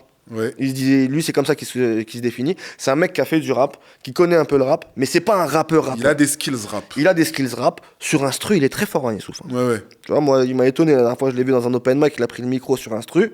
Il m'a étonné. Mais Yessouf, c'est l'archétype du. Putain, c'était quoi il m'avait sorti des phrases de fou. Tu parles de mes tatouages, tu dis que c'est un symbole, mais les gens normaux ils appellent ça l'alphabet. Et la salle qui explose. Tu vois ce que je veux dire? Toi t'es là, tu te fais des multis, tu te fais des punchs, t'envoies des doubles sens, t'essaies de trucs, des tacs. À un moment je le vanne sur son crâne, je lui dis t'as tellement un gros crâne que quand tu sors bâché. T'as vu ou pas? Moi je sors capuché, toi tu sors bâché. Et il me répond, il me dit les gens normaux, quand il pleut, ils mettent un parapluie. Boah, les gens ils explosent de rire. Est-ce que tu vois pas ce que je veux dire? Donc c'est vraiment un exercice. C'est un format spécial. Un exercice différent, tu vois. Un exercice différent. Très bonne expérience pour ma part. J'ai kiffé de fou les 2 battles, tu vois. Après, d'accord ou pas d'accord avec certaines décisions. Sur les 2 battles, j'ai mon opinion, j'ai mon avis, mais c'est pas forcément ce qui est important. Ce qui est important, c'est la prestation. Je suis content d'avoir fait pour moi une bonne prestation et d'avoir fait un truc nouveau, en fait, tu vois. Est-ce que, pour finir cet échange, est-ce que pour toi, c'est entre guillemets, c'est la conclusion de cette carrière open mic ou pas? Pas du tout. Pas du tout. J'ai monté mon association qui s'appelle Lettres en Mouvement. Ok. Avec cette association, on organise des ateliers.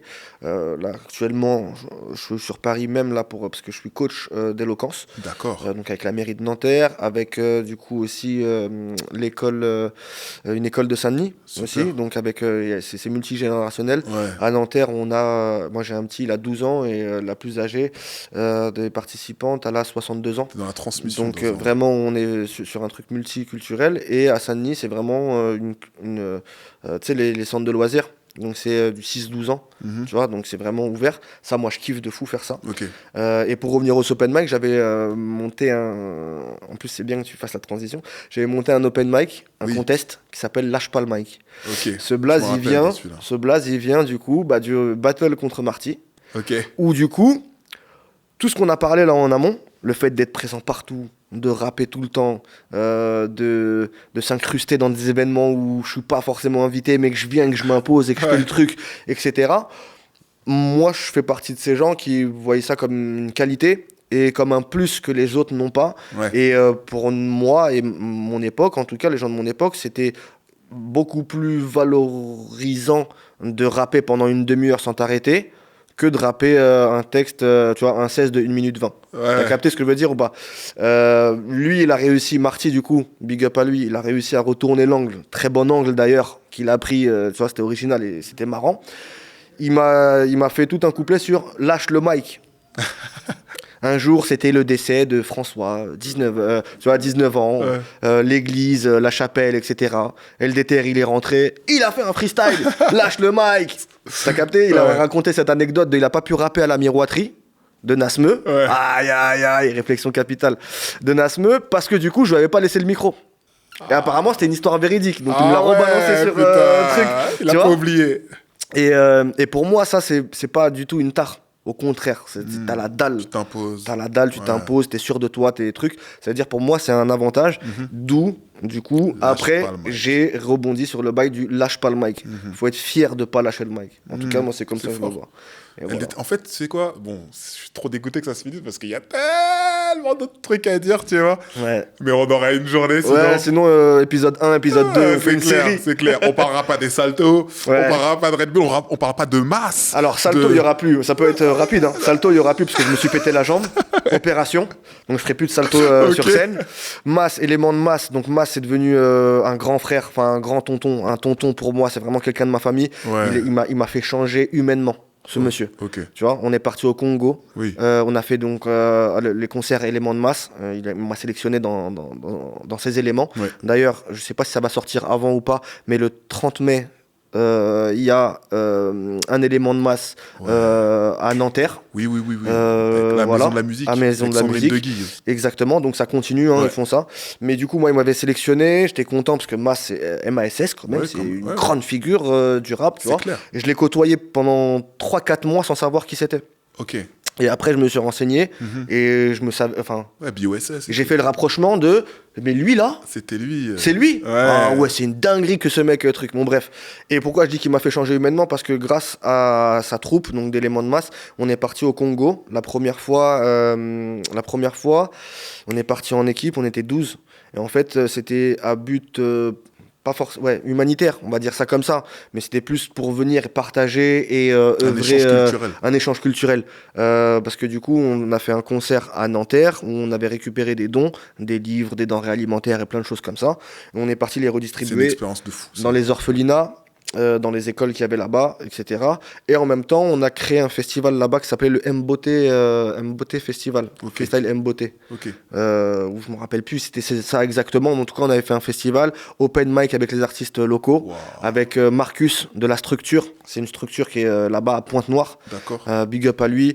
Et du coup, moi, j'ai rencontré des artistes congolais. Des rappeurs, j'ai vu qu'il y avait du niveau de fou, ils sont très très axés rap français, et pareil, tu vois des trucs qui te mettent des claques dans ta gueule et qui font que humainement, tu changes en fait, tu changes de perspective.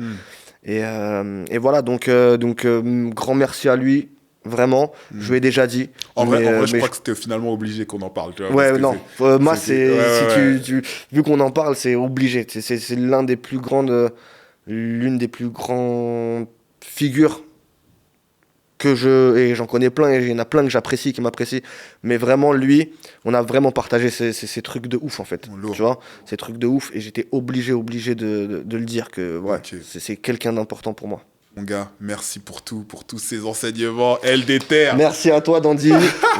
J'espère qu'on se revoit bientôt, frère. Vas-y, écoute, dès qu'il y a un salto à faire, je suis là. C'était le Super MC Podcast pour la nation. J'espère que vous avez kiffé. Il y a eu beaucoup de choses qui ont été dites. Monsieur LDTR était avec nous. On se dit très bientôt, la famille. Peace. Likez, partagez, abonnez-vous. C'est que de la frappe. Le L Dandy dans la maison. Bang bang. LD, merci mec. Ça va, c'est cool, hein. J'ai appris des choses, hein. C'est vrai.